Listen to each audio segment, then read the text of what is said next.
an entire package, because that is it, well, as an entire package, there would be, I would say it would be an increase, and Kevin would definitely be able to speak to that better, but the teacher's contract is in the middle of a negotiated agreement that has a 2% increase in salary for this coming year.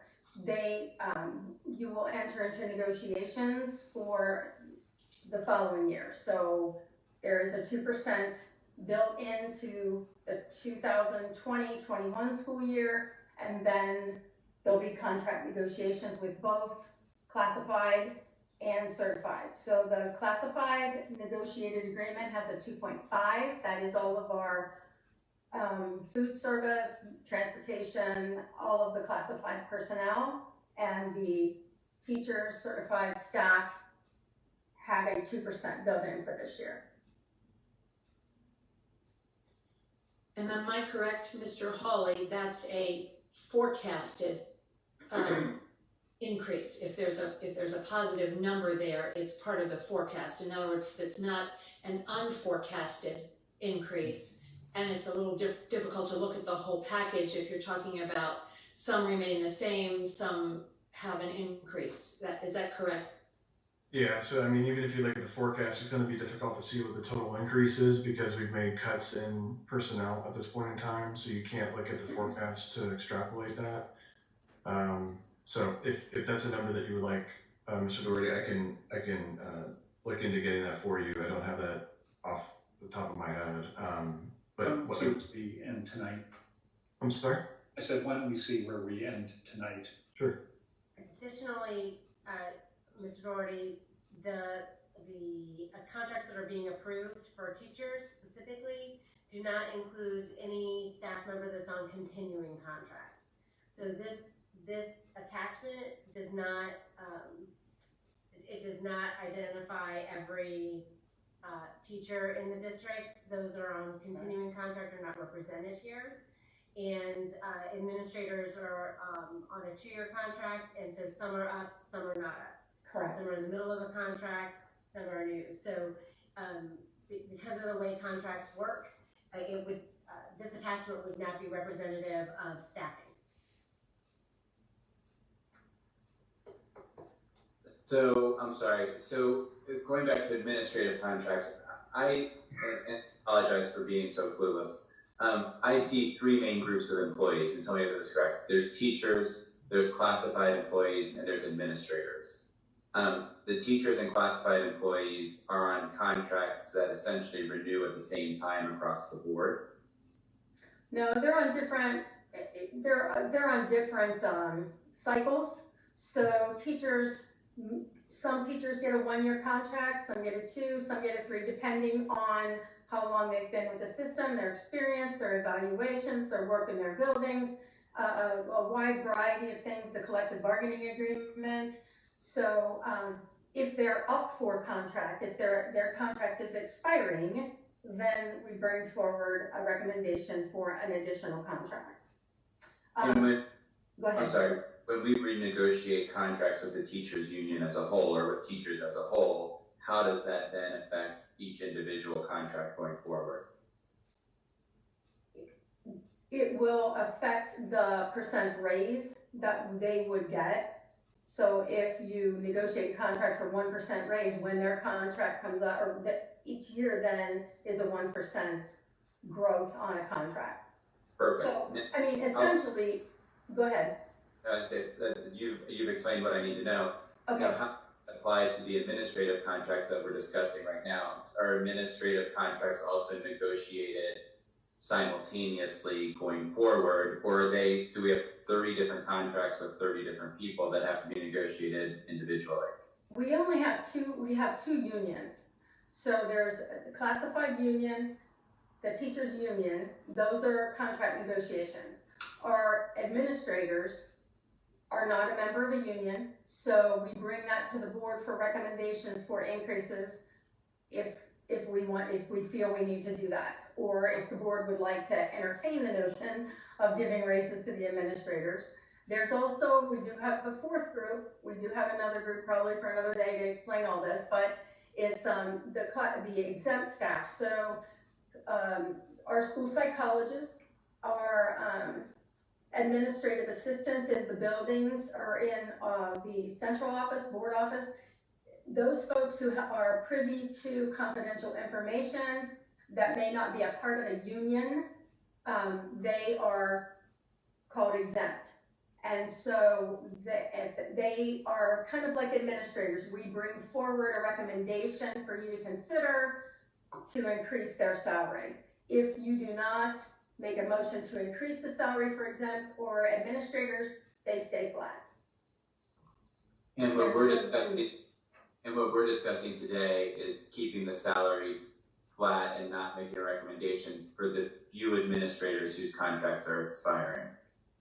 Well, it would affect all of us. I mean, no matter who is on the administrative team, they would not receive there will be no salary increase. Based upon today, there will be no salary increase recommended for any administrators. Individual contracts follow, they refer to a salary schedule. So if I'm in the middle of a contract and I refer to a salary schedule over here, when that salary schedule changes, my contract adapts to that salary schedule. So they're separate in that way. Perfect. And then so the second side of a contract referring to a salary schedule is also the benefits associated with the position. How are those, when if ever do we discuss that? For benefits would be discussed when you do a collective bargaining agreement with your unions, and it would be a discussion, I guess, about administrators as a whole when you talked about the administrator handbook. That be accurate? There are pieces and parts of that are in Ohio Revised Code as well. So we would, there is a little bit of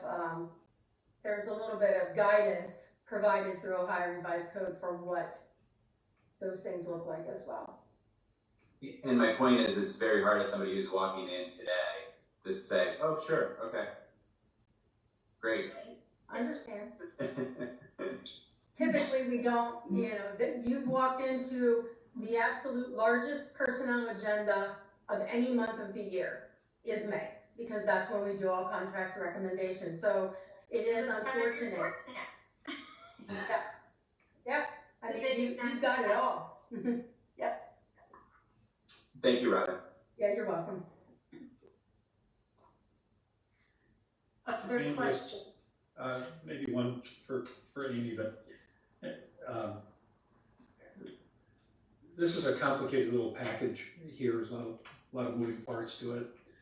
And it's hard to digest everything that's going on there. But if I just want to make sure that the administration really, really, really wants to do this.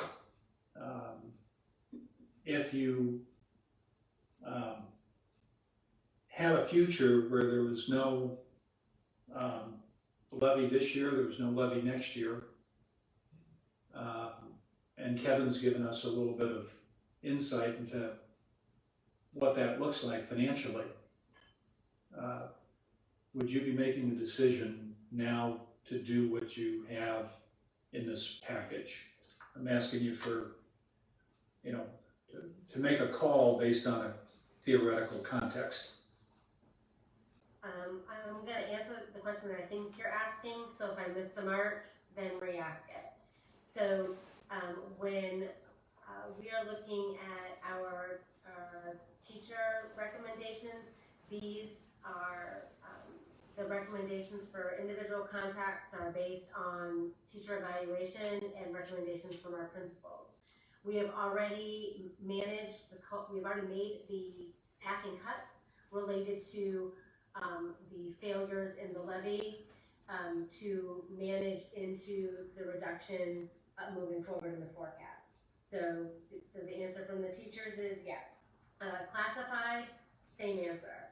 We've already, fortunately with classified staff, we were able to manage many of the risks through attrition, meaning people left or retired or resigned, so that we did not have to reduce in force as many as we did the teaching staff. The administrative recommendations represent a reorganization of our administrative team to accommodate 3 administrative cuts due to the levy failures. So they are not replacing, at this point, a minimum of 3 administrative positions. This is a recommendation to reorganize the team that we have here in order to maintain the quality team members that we have, and reassign them to roles within that so that we can keep our team together. So 3 separate answers with all of them, but yes, I would recommend that in light of the forecast, and that has been an ongoing project between the administrative team, particularly Kevin and I, for the course of the year. So if we're sitting together this time next year, and we're looking at a very difficult financial situation, every bit as bad as it is right now, and probably worse. Again, I'm giving you a hypothetical. Yep. We're sitting together May of next year.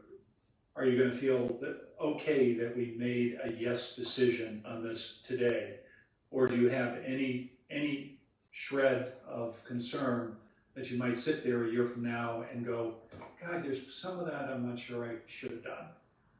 You feel that strongly about it? I do feel strongly about it. I feel like we worked very hard as an administrative team and as a board to identify the cuts in case of failure ahead of time so that we could continue to provide safe schools and provide a level of service to our families and our students that we were able to maintain. Now, given our financial picture, we make that next level of cuts, and I'm not sure whether it was Kevin or Eric who brought it up, but how do we maintain what we want to provide to students, and what does that next level of cuts look like? That becomes a much larger discussion about, and we start to make this many cuts or start to look for this amount of money. This is the impact on student achievement and student supports that we'll start to experience. Because you're walking in on May, these conversations have gone on throughout the year. So by the time you get to May, it's not surprising that this is where we are, and we have made those adjustments throughout. So I do feel very confident about the recommendations that are before you. Yeah, I appreciate that this has been going on for some time, and I'm just a different set of eyes that are looking at it. Just my experience, as I said a while ago, once you spend a buck, you don't get a chance to get it back. And that's just the world that I'm familiar with. And I want to make 100% sure that you guys are 1,000% convinced when you're about to spend $1 that you feel really, really good about spending that $1, at least until we have a plan to, that we're all comfortable with, that we can see fiscal stability down the road with. So, I mean, to me, this is, I'm trusting you and saying, your call here, because I can't read the detail. I can't assess the detail in this. It's administration's call that this is the right thing to do, given the fiscal situations that we're all dealing with right now. And if you're comfortable with that, I'm with you. But if you have a shred of doubt about it, I'd urge you to think more. But I'm going to go with you on this, so you tell us. Feel confident. I appreciate that. Any other questions? I don't see any hands, so I will make a motion to approve the resolutions, including resignations and employment of certified, classified, homebound, substitute, and supplemental positions for the 1920 and 2021 school years. Is there a second? I'll second. Michelle is waving down the screen at Sorry, I can see her. I think she's giving the second to Mr. Doherty. So there's a motion and a second. If there's no other discussion, I think we had a lot of our discussion before we got to this. I don't see any hands waving. So Mr. Hawley, can we vote on this? Mrs. Washburn? Yes. Dr. Lorenz? Yes. Dr. Swetchenow? Yes. Mr. Doherty? Yes. Ms. Bennett? Yes. Motion carried. We have one other Superintendent of Human Resources resolution, and that is a resolution to initiate procedures under Ohio law for the retirement and reemployment of Dara Hudson as part-time French and Spanish teacher for the 2020-2021 school year. Is there a motion? I see Ms. Pettit. And a second? I can second that motion.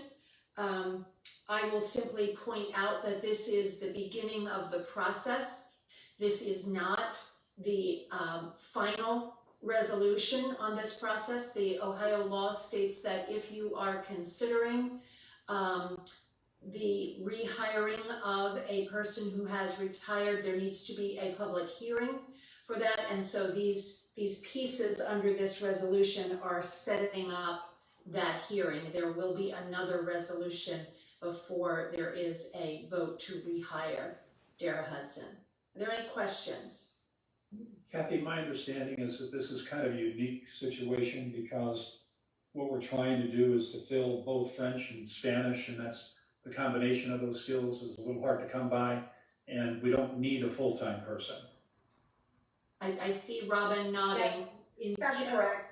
She is dual certified, and we're in need of about 4 bells, 3 to 4 bells of a combination of one French and 2 or 3 Spanish, or the other way.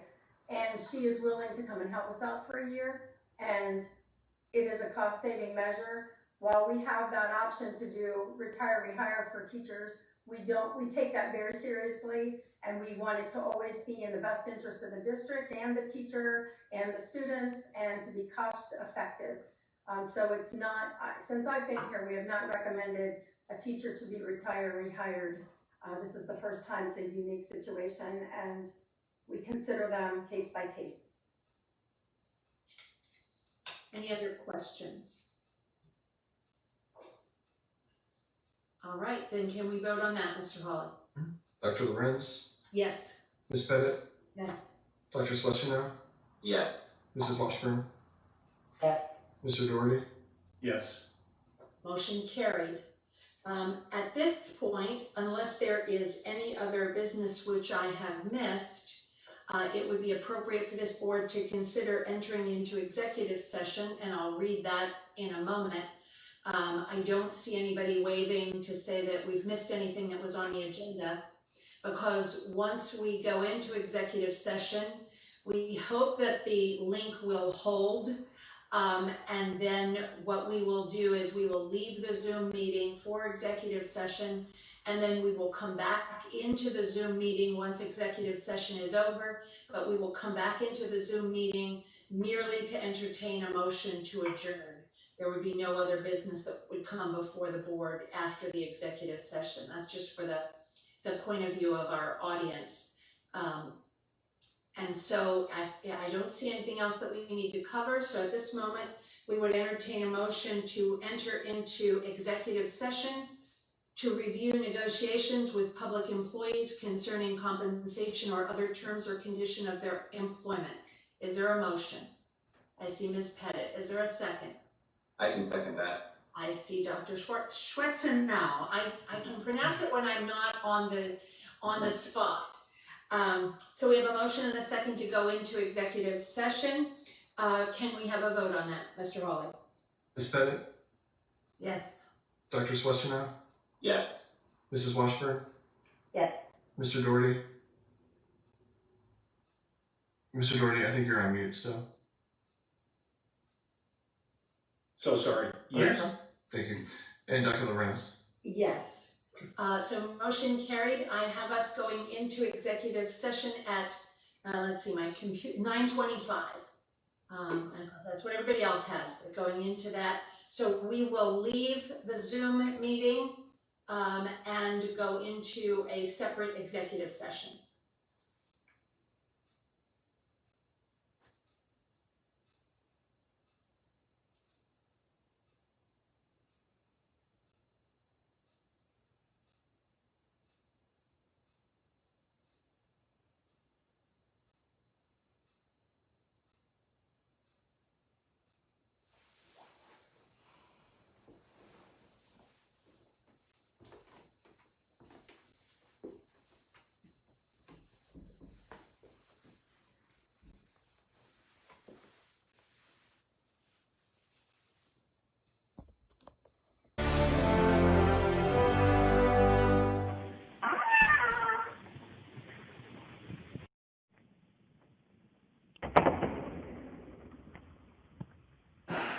Now we're cooking with gas. Yeah, we are.